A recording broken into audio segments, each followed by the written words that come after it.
What's up, Sterile Processing Universe? It's Hank Balch here from Beyond Clean, and today we're going to talk about a dirty little secret, I guess, about loaner trays and loaner tray processing. So I want to start off and just say, hey, if you don't do this, great. More power to you. Thank you very much.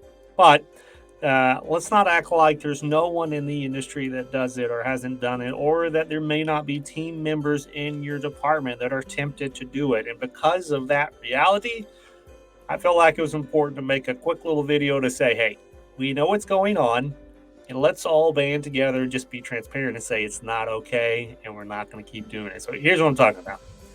The loaner tray process. So these are instruments that are being brought in by your vendor rep or by a courier. They come in the department, intake them at the tracking list, they go to decontam, they're scanned, etc. Right? They go through inspection, assembly, and packaging. They're sterilized, they're sent up to the operating room, they're used. Now, this is where the fun begins, or the dirty little secret begins, I guess I should say. They come back down to decontam. Now, the question is, are we going to use them in our facility again? If not, what happens with those trays? If it's a busy day and there's instruments that are needed for our own patients in our own hospital for the next day, oftentimes those instruments are prioritized. So those loaner trays that are no longer needed for our patients may get pushed over to the side of the decontamination department. It's busy. You got to make choices, and it kind of be crazy to choose a tray that's not needed for tomorrow instead of trays that are needed, especially if they're trays that are needed for the first case. And so those loaner trays camp out in the back of the department or in the back of the decontamination area. Sometimes, and this is getting to the dirtier part of the little secret, sometimes if technicians know that that tray is not going to be used in our facility again, it goes through what is sometimes called in different ways a quick wash.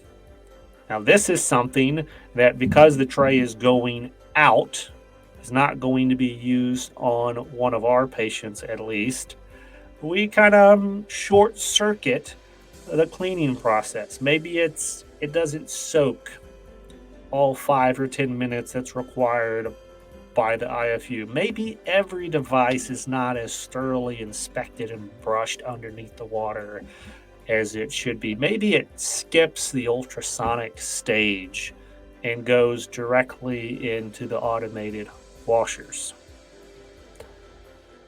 Whatever happens and however it happens, these loaner trays end up not getting that same level of attention, of dedication, of commitment as our own surgical trays do. So then they end up being taken out of the facility by the surgical rep or the vendor rep or by the courier, and then they're shipped off to another hospital. What happens at that other hospital? And this is the interesting point, because we've all seen this. You're working in decontam, you get a new set of loaners that are checked in, and as you go to start processing them, you realize, these things are still dirty. There's still bone in here. Whoever washed these or decontaminated them the last time did not do a thorough job. We've all seen that. How does that happen? It happens exactly the way that I described it. Some other hospital, some other technician short-circuited the cleaning process because that tray wasn't being used on their patients. It was super low priority and all the other things that had to be done, and it didn't get that high level of cleaning and attention that all of our other trays do. That's the secret. It's the reality. Now, if you've never had the experience of a dirty loaner tray that's coming from the outside, then maybe this doesn't happen in your area or in your hospital. Maybe I'm wrong in that scenario, but if you have, which I think the vast majority of the folks tuning in sterile processing have gone through this experience, if you found a dirty tray that's come from the outside, checked in by a vendor, how does that tray become dirty? They should not have ever gotten a tray that still has residual bioburden and bone in the tray, but it happens because of this dirty little secret of not cleaning every tray up to the same level. So, how do we stop it? Well, it starts at leadership always. We have to create a culture, leaders and supervisors and lead techs. I'm talking about all of y'all who have responsibility for the process flow and the productivity of the department.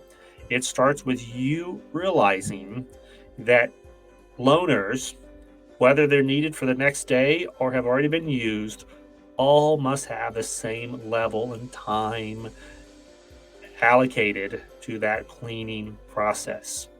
You have to give your technicians time and staffing and equipment to wash everything up to the same level. Technicians, this is where the rubber really meets the road, and this is where, again, it's kind of two sides to the coin. If you don't do this, great. If you do it, stop doing it. If you don't do it, but you know somebody on your team who does, or someone on another shift who does, that's where you have to really take accountability for this whole big healthcare universe that we live in. Step out of your comfort zone and have a conversation with that person. Now, don't assume and don't treat them like they're the worst person in the world because they take some shortcuts. Assume the best. Assume they don't know better. They've never been told, or they just feel all this pressure and they're wilting under the pressure of productivity. Whatever it is, come alongside. Try not to be judgmental, but encourage them with this larger vision of, hey, we can't short circuit this tray. This is too important. We see this too often on the other side for getting in dirty trays. It's too important to take a shortcut, because if that next hospital isn't thoroughly looking at those trays and cleaning those trays when they intake it, it's possible for that dirty tray to stay dirty from your hospital through another hospital all the way to the patient.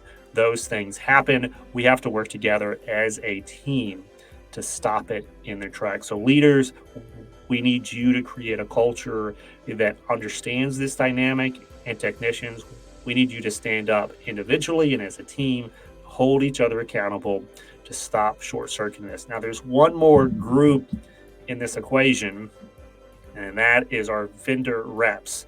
You guys and gals have got to stop pressuring sterile processing technicians to force these trays through in a timeline that's not reasonable. You've got a case across town, you got a case tomorrow, you've been at the hospital all day, you just want to get home. I get that. At the end of the day, it's not my problem that your company has one set of tray. Create another tray, buy another tray, bring another tray into the territory.